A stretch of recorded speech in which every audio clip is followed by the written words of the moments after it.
Whoa. I'm running short of words right now, but I cannot afford this because I have to speak. Thank you so much for all the love, for all the warmth. Thank you for accepting me. Thank you very much.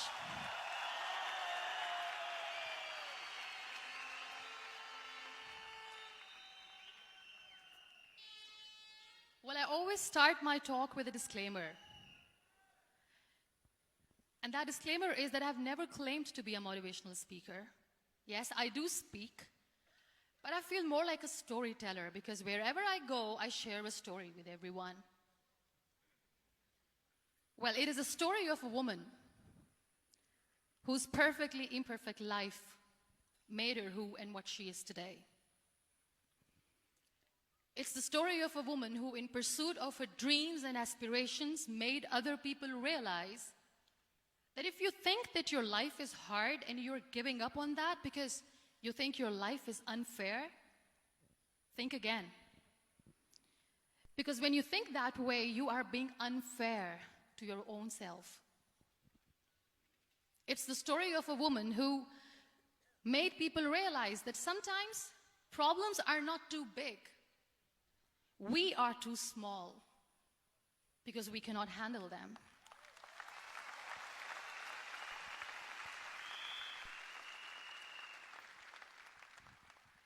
It is the story of a woman who with time realized that real happiness doesn't lie in success, money, fame. It lies within. Real happiness lies in gratitude. So I am here, and I'm going to share the story of that woman.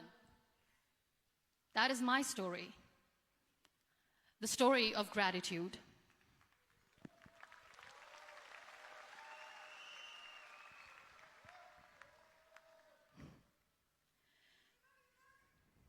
I love you too. I love you all. I believe in the power of words. Many people speak before they think. But I know the value of words. The words can make you, break you, they can heal your soul, they can damage you forever. So I always try to use the positive words in my life wherever I go. They call it adversity, I call it opportunity. They call it weakness, I call it strength. They call me disabled, I call myself differently abled. They see my disability. They see my disability, I see my ability. There are some incidents that happen in your life, and those incidents are so strong that they change your DNA. Those incidents or accidents are so strong that they break you physically. They deform your body, but they transform your soul.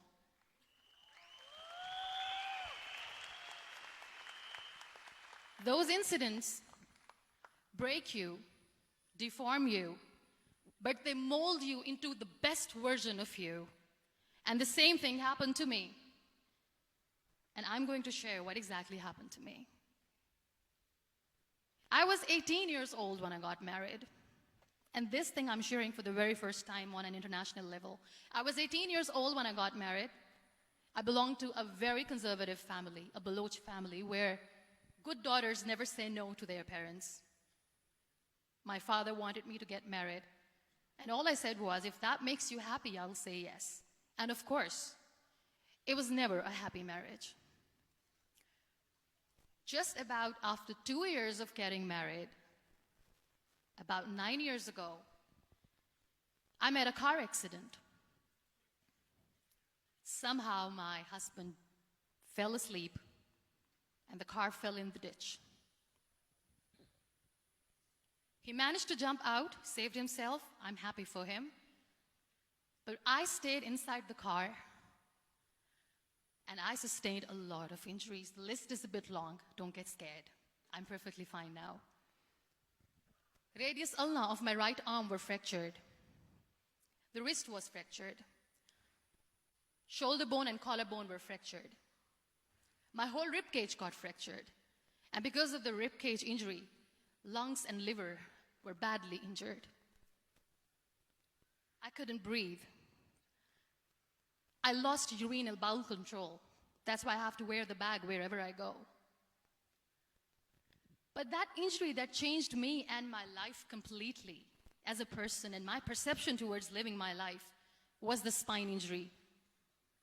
3 vertebrae of my backbone were completely crushed, and I got paralyzed for the rest of my life. So this accident took place in a far-flung area in the outskirts of a very small province, Balochistan, where there was no first aid, no hospital, no ambulance. I was in the middle of nowhere in that toppled car. Many people came to rescue. They gave me CPR. They dragged me out of the car. And while they were dragging me out, I got the complete transection of my spinal cord. And now there was this debate going on. Should we keep it here? She's going to die. Where should we go? There is no ambulance. There was this 4-wheeler Jeep standing in the corner of the street. They said, put her in the back of the Jeep and take her to the hospital, which is 3 hours away from this place. And I still remember that bumpy ride. I was all broken. They threw me at the back of the Jeep and they rushed me to the hospital. That is where I realized that my half body was fractured and half was paralyzed. I finally ended up in a hospital where I stayed for 2.5 months. I underwent multiple surgeries. Doctors have put a lot of titanium in my arm. There's a lot of titanium at my back to fix my back. That's why people in Pakistan call me the Iron Lady of Pakistan.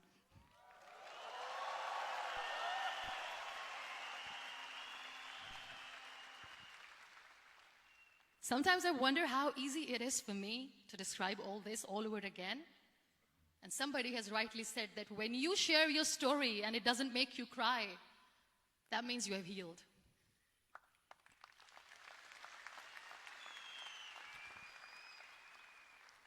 Those 2.5 months in the hospital were dreadful. I will not make up stories just to inspire you. I was at the verge of despair. One day, doctor came to me and he said, well, I heard that you wanted to be an artist, but you ended up being a housewife. I have a bad news for you. You won't be able to paint again because your wrist and your arm are so deformed, you won't be able to hold a pen again. And I stayed quiet. Next day, doctor came to me and said, your spine injury is so bad, you won't be able to walk again. I took a deep breath and I said, it's all right. The next day, doctor came to me and said, because of your spine injury and the fixation that you have in your back, you won't be able to give birth to a child again. That day, I was devastated. I still remember, I asked my mother, why me? And that is where I started to question my existence. Why am I even alive? What's the point of living? I cannot walk, I cannot paint, fine. I cannot be a mother. And we have this thing in our heads, being women, that we are incomplete without having children. I am going to be an incomplete woman for the rest of my life. What's the point? People are scared. They think I will get divorced. What is going to happen to me? Why me? Why am I alive? We all try to chase this tunnel. We all do this because we see light in the end of the tunnel, which keeps us going. My dear friends, in my situation, there was a tunnel that I had to roll on, but there was no light. And that is where I realized that the words have the power to heal the soul. My mother said to me, this too shall pass. God has a greater plan for you. I don't know what it is, but He surely has.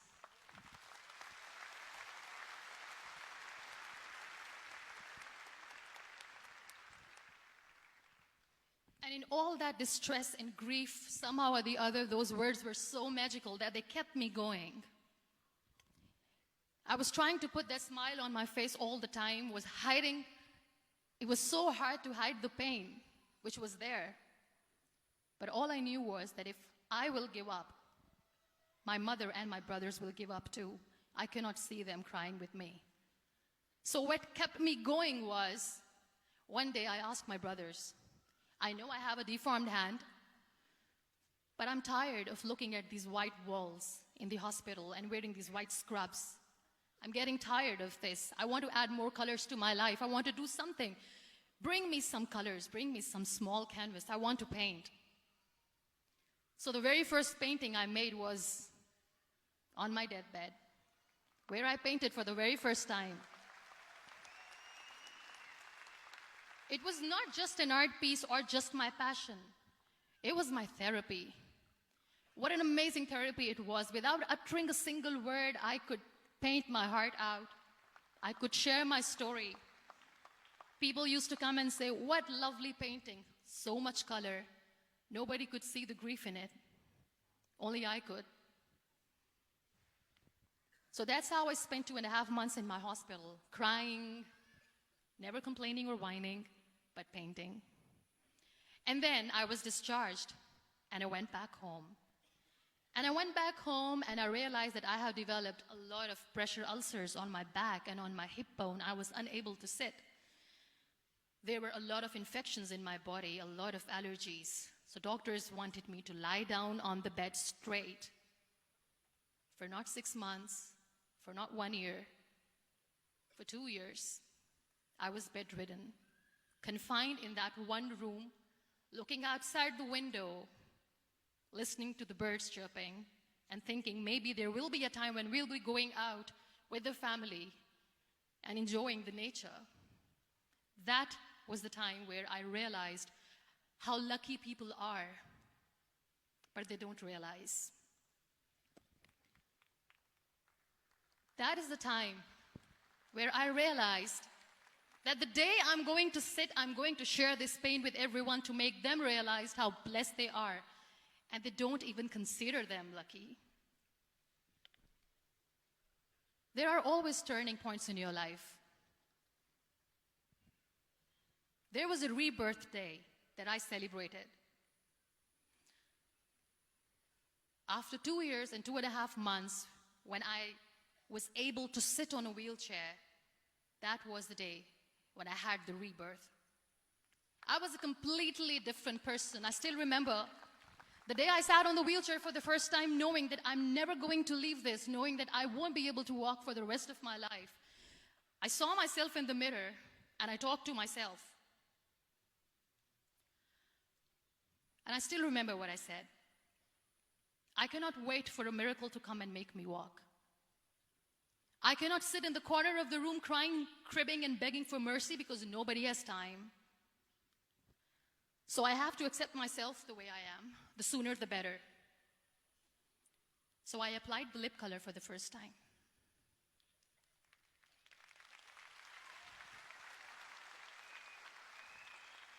And I erased it. And I cried. And I said, what am I doing? A person on a wheelchair should not do this. What will people say? Clean it up. Put it again. This time I put it for myself. Because I wanted to feel perfect from within.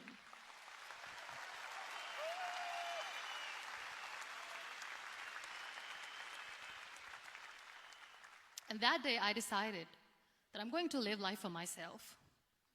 I am not going to be that perfect person for someone. I am just going to take this moment and I will make it perfect for myself. And you know how it all began? That day I decided that I'm going to fight my fears. We all have fears. Fear of unknown, fear of known, fear of losing people, fear of losing health, money. We want to excel in career, we want to become famous, we want to get money. We are scared all the time. So I wrote down one by one all those fears.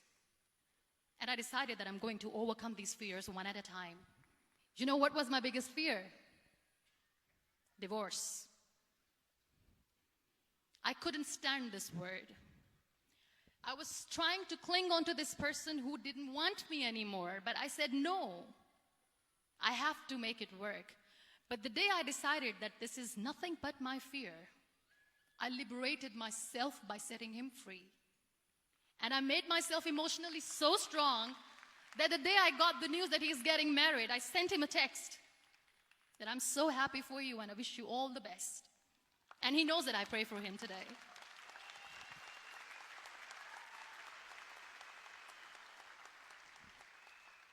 My biggest fear, number 2, was I won't be able to be a mother again.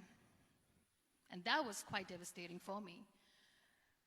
But then I realized there are so many children in the world, all they want is acceptance. So there is no point of crying, just go and adopt one. And that's what I did.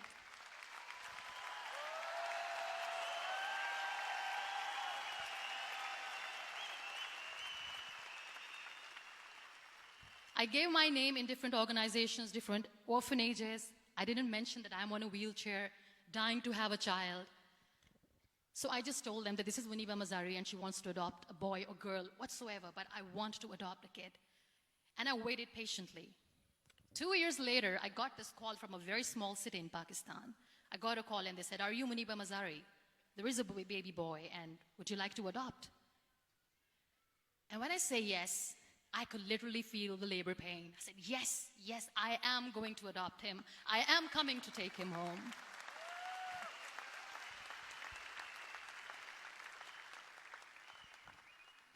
And when I reached there, the man was sitting and he was looking at me from head to toe. And in back of my head, I kept thinking that, oh my God, he's going to say she's on the wheelchair. She doesn't deserve it. How is she going to take care of him? And I looked at him and I said, "Do not judge me because I'm on the wheelchair." But you know what he said? He said, "I know you will be the best mother of this child. You both are lucky to have each other."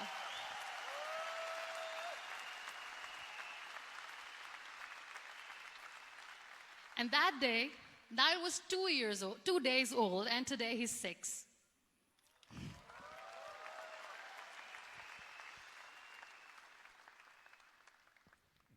You will be surprised to know another bigger fear that I had in me. It was facing people. I used to hide myself from people. When I was on bed for 2 years, I used to keep the door closed. I used to pretend that I'm not going to meet anyone, tell them that I'm sleeping. You know why? Because I couldn't stand that sympathy that they had for me. They used to treat me like a patient. When I used to smile, they used to look at me and say that, "You're smiling, are you okay?"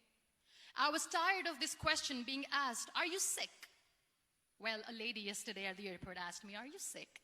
And I said, "Well, besides the spinal cord injury, I'm fine, I guess."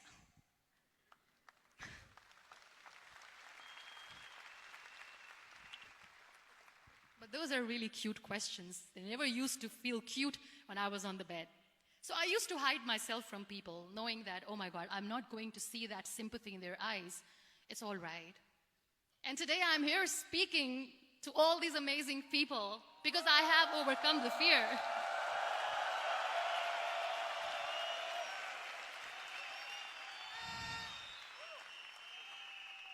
You know, when you end up being on the wheelchair, what's the most painful thing?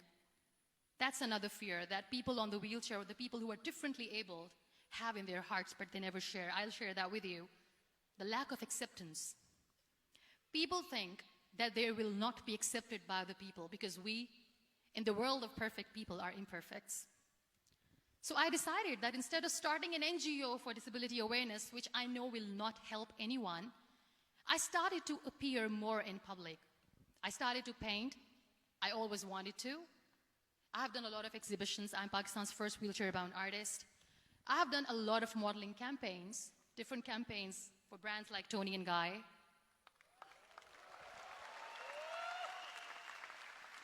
I have done some really funny, breaking the barriers kind of modeling.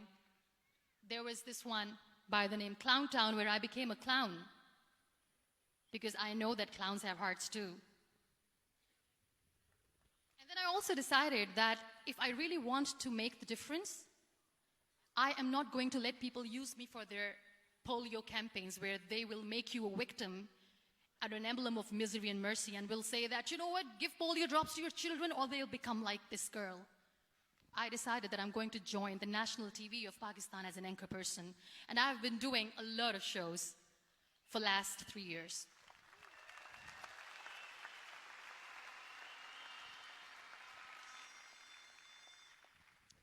So when you accept yourself the way you are, the world recognizes you. It all starts from within. Thank you. I became the National Goodwill Ambassador for UN Women Pakistan, and now I speak for the rights of women, children. We talk about inclusion, diversity, gender equality, which is a must. I was featured in BBC 100 Women for 2015. I'm one of the Forbes 30 under 30 for 2016. And it all didn't happen alone. You all are thriving in your careers. You have bigger dreams and aspirations in life. Always remember one thing. On the road to success, there is always we, not me. Do not think that you alone can achieve things. No. There is always another person who is standing behind you, maybe not coming on the forefront, but behind you, praying for you and supporting you. Never lose that person. Never.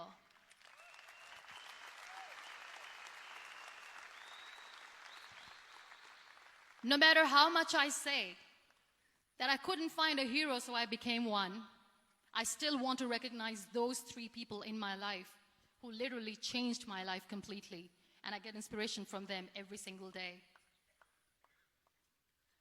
Waleed Khan.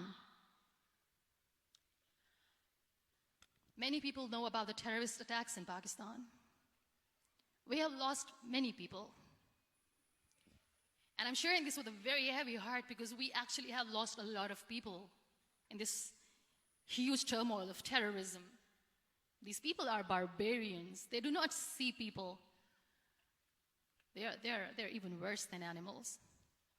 They have killed people in mosques. They have killed people in churches, temples, even in schools.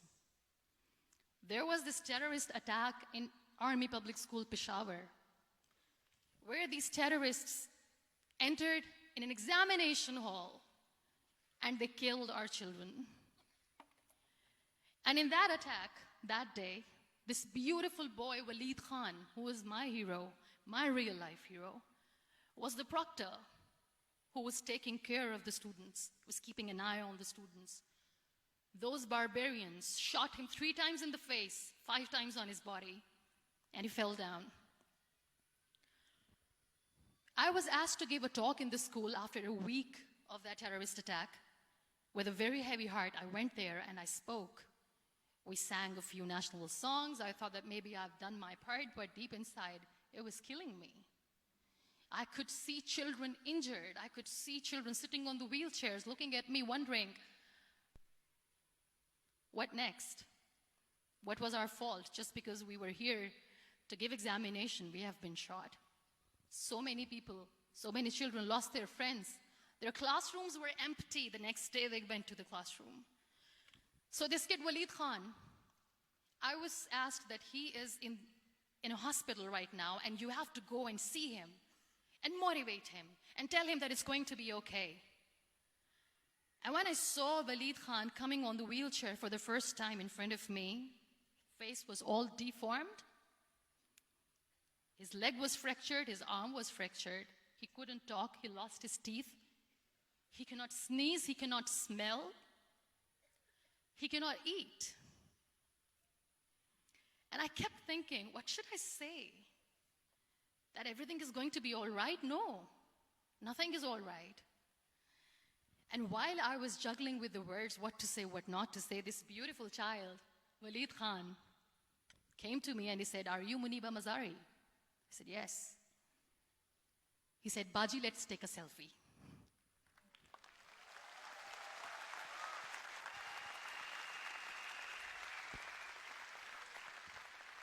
And with that beautiful, toothless smile of Waleed Khan, we took that beautiful selfie that I still have with me. I don't share that here because he was in a very bad shape that time. And that is where I realized that when I was thinking too much about his deformities, he's happy with himself. He doesn't even care.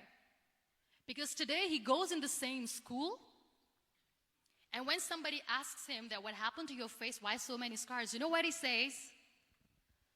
"These scars are my medals and I wear them with pride."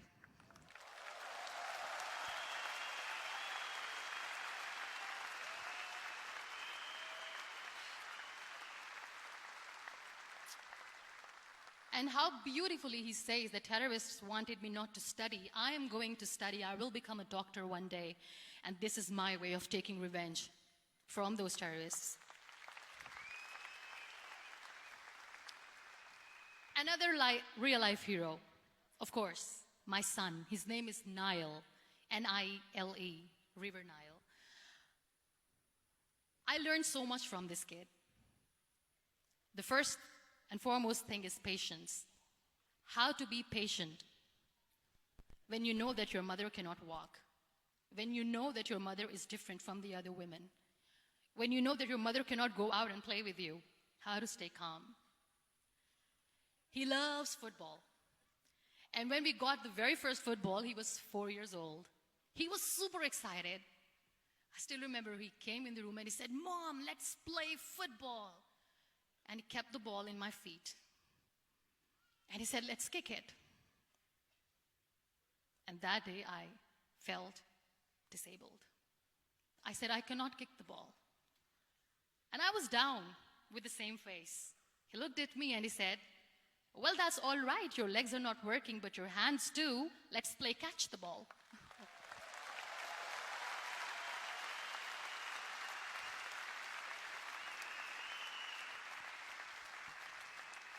You know what? That day he made me realize that when you think your glass is half empty, come on, your glass is half full.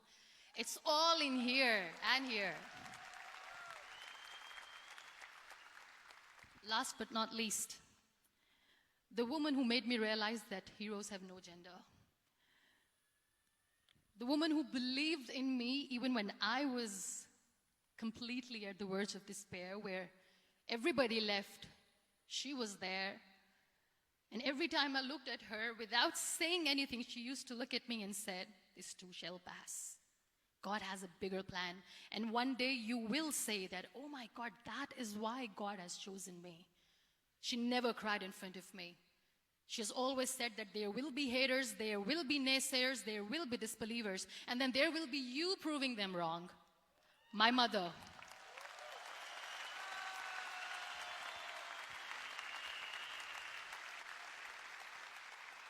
Whatever I am today, I'm nothing without her. I'm nothing without her. Thank you, Mama. I wish you were here. Thank you for making me who I am today.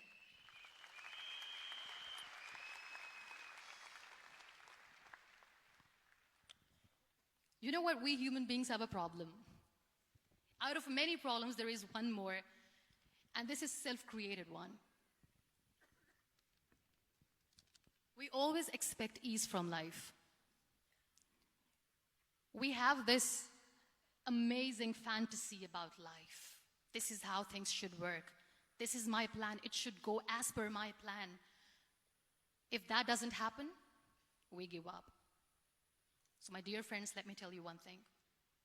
I never wanted to be on the wheelchair. Never thought of being on the wheelchair.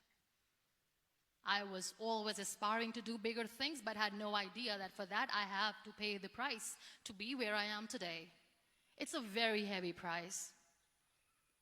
This life is a test and a trial, and tests are trials are never supposed to be easy. So when you are expecting ease from life, and life gives you lemons, then you make the lemonade, and then do not blame life for that, because you were expecting ease from a trial. Trials make you a stronger, better person. Life is a trial, and with time you realize that.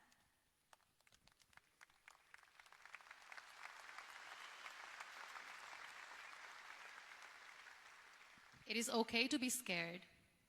It is okay to cry.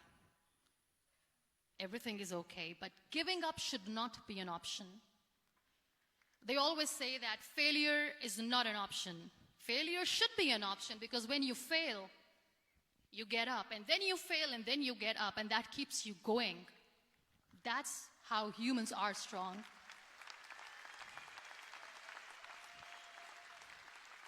Failure is an option, should be an option, but giving up is not. Never. We have this thing in minds. We call it perfection. We want everything perfect. We want ourselves to be perfect. There is this image in our head about everything. Perfect life, perfect relationships, perfect career, perfect amount of money that we need to earn no matter what. Nothing is perfect in this world. We all are perfectly imperfect, and that is perfectly all right. That's all right. We were sent here not to become the perfect people. Those people who tell you how to look perfect, even those people are imperfect. Trying to fight this fear of looking imperfect. I used to be perfect. I still remember. I got this compliment years ago when I used to walk. Oh my God, look at you. You're fair, you're tall, you're perfect. Look at me now. You're still perfect. Only the perfect eyes can see that. Only the perfect eyes will see that. Only the perfect eyes will see that. So yes, in all those imperfections, you have to listen to your heart. You don't have to look good for people. You don't have to be perfect just because other people want you to be perfect. If your soul is perfect from within, that's all right. This is all what you want. This is all what you need to be. Our society has made very weird kind of norms to look perfect and great. For men, it's different. For women, it's different. We think too much about what people say. We listen to ourselves too little. You know what makes you perfect? When you make someone smile. You know what makes you perfect? When you try to do something good for the people around you. You know what makes you perfect? When you feel someone's pain. And how beautiful pain is that it connects you with people.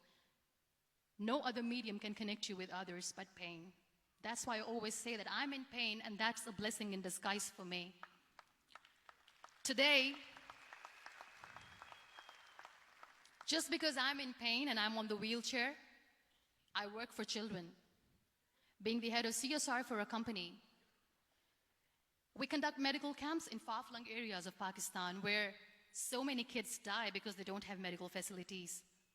And I personally believe just because they cannot afford to live doesn't mean we'll let them die.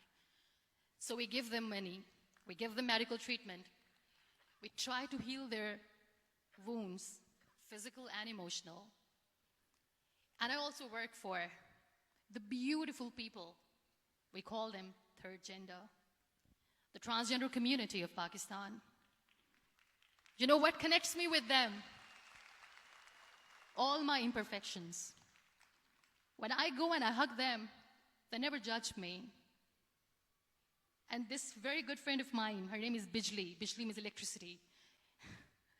She calls herself electricity. And I said, are you electricity? She says, no, I'm lightning. I'm as strong as lightning. Because we have very bad power outage, so she doesn't want me to call her electricity. So she says, I am very strong. I'm thunder, I'm lightning. She came to me, and the first time I hugged her, she said, you are just like me. And I said, yes, I am like you.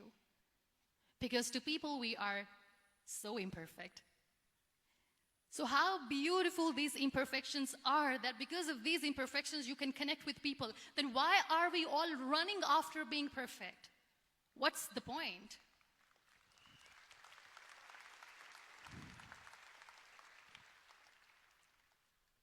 Every time I go in public, I always smile. It's always a big toothy smile on my face, and people ask me, don't you get tired of smiling all the time? What's the secret? I always say one thing, that I have stopped worrying about the things that I have lost, the people that I have lost. Things and people who were meant to be with me are with me. And sometimes, somebody's absence makes you a better person. Cherish their absence. It's always a blessing in disguise.